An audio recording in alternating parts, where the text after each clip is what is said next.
कि 1 नवंबर 2025 को देवउठनी एकादशी है, जिस दिन भगवान विष्णु अपनी 4 महीने की योग निद्रा के बाद उठते हैं। और इसी दिन तुलसी विवाह आप सभी लोग अपने घर में करेंगे, पर तुलसी विवाह की सही विधि आप लोगों को शायद नहीं मालूम होगी।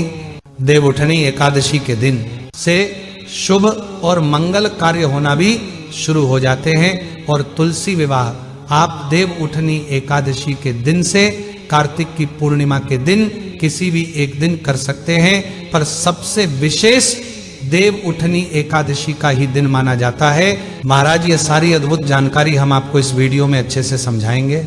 सबसे पहले आप अपने घर में कोई एक ऐसा स्थान चुने जहां पर आप तुलसी विवाह करेंगे, और उस जगह को अच्छे से साफ कर ले।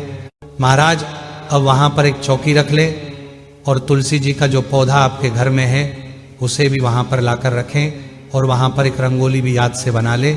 इसके बाद तुलसी जी के पास में आपको शालिग्राम भगवान भी रखना होते हैं। अगर आपके पास शालिग्राम भगवान है तो उन्हें भी विराजित कर ले, अन्यथा आप एक विष्णु जी की कोई फोटो या तस्वीर लेकर उसे चौकी पर पीला कपड़ा बिछाकर रख लें। महाराज, अब थोड़े से सफेद तिल का आसान देकर आप कलश की स्थापना करेंगे, क्योंकि एकादशी के दिन चावल का प्रयोग नहीं किया जाता है। कलश में जल, सुपारी, सिक्का, हल्दी, तिल और फूल आप डाल देना, और ऊपर से आम के पत्ते सजाकर नारियल रख देना।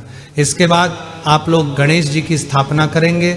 यहाँ पर आपकी पूजन की तैयारी पूरी हो जाती है, और अब हम लोग भगवान से हाथ जोड़कर प्रार्थना करेंगे कि आज हम आपका विवाह कराने वाले हैं, तो हमसे कोई गलती हो तो उसके लिए आप हमें क्षमा करें।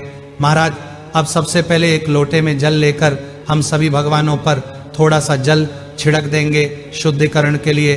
इसके बाद आप एक देसी गाय का घी का दीपक जलाकर भगवान के सामने रख देंगे। अब सबसे पहले आप गणेश जी की पूजन करेंगे, जिसमें आप उन्हें रोली कुमकुम से तिलक और जानेऊ और वस्त्र स्वरूप कलावा भी समर्पित करेंगे। इसके बाद गणेश जी को फूल और भोग भी आप समर्पित कर देना। उसके बाद आप कलश की भी पूजन कर देना।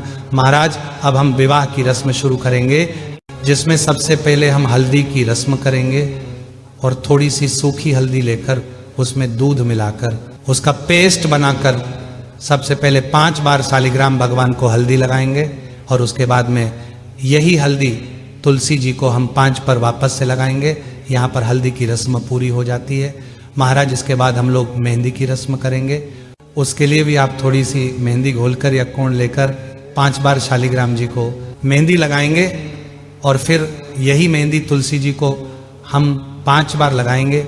महाराज, इसके बाद में हम शालिग्राम जी को चंदन से तिलक करेंगे, और तुलसी जी को रोली कुंकू से तिलक करेंगे। अब थोड़ी सी सफेद तिल शालिग्राम जी को हम चढ़ा देंगे, और इस दिन चावल का प्रयोग ना करें, क्योंकि देवउठनी का दिन रहेगा। महाराज, जब शालिग्राम जी को जानेऊ और कलवा आप चढ़ाएं और तुलसी जी को चुनरी उड़ाएं।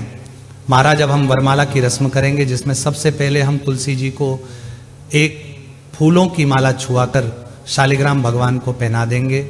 इसके बाद दूसरी माला शालिग्राम भगवान को छुआकर तुलसी जी को आप पहना देंगे। अब आप तुलसी जी को 16 श्रृंगार की जो सामग्री होती है वह चढ़ाएं। अब हम लोग गठ जोड़े की रस्म करेंगे। इसके लिए हमें एक पीला कपड़ा लेना होगा। आप इस पीले कपड़े में सुपारी और सिक्का रख सकते हैं, और ये कपड़ा आप शालिग्राम जी को उठाकर तुलसी जी की चुनरी से इसको बांध देना। महाराज, इसके बाद हम फेरे की रस्म करेंगे। इसके लिए कोई पुरुष शालिग्राम जी को उठाकर तुलसी जी की परिक्रमा कर सकता है, अन्यथा आप एक नारियल लें और उसे शालिग्राम और तुलसी जी के ऊपर से 7 बार घुमा दें, और आप जैसे भी फेरे कराते हैं वह 7 फेरे आप लोग करा लें। महाराज, इसके बाद हम सिंदूर दान करेंगे। इसके लिए एक सिक्के में थोड़ा सा सिंदूर लेकर शालिग्राम जी को छुआकर तुलसी जी में समर्पित करना है, और बाद में यह सिक्का तुलसी के गमले में ही आप रख दें। अब हम लोग कन्यादान की रस्म करेंगे। इसके लिए हम अपने पास में कुछ पैसे रखेंगे, फूल और थोड़ा सा जल अपने सीधे हाथ की हथेली में लेंगे, और संकल्प करेंगे कि आज मैं अपनी श्रद्धा से तुलसी जी और शालिग्राम जी का विवाह संपन्न कर रहे हैं और ये पैसे शालिग्राम भगवान के पास में आप रख देंगे। इसी के साथ में देव उठानी एकादशी के दिन पूजा में गन्ने जरूर चढ़ाए जाते हैं या गन्ने की झोपड़ी जैसी जरूर बनाई जाती है।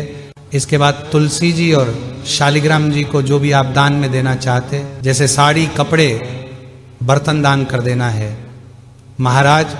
इसके बाद में हम भगवान को भोग समर्पित करेंगे और भगवान विष्णु को जो भी भोग लगाए उसमें तुलसी जी जरूर रखें। इसके बाद में इस दिन फल भी आप जरूर चढ़ाएं, उसमें सिंगाड़े जरूर होने चाहिए।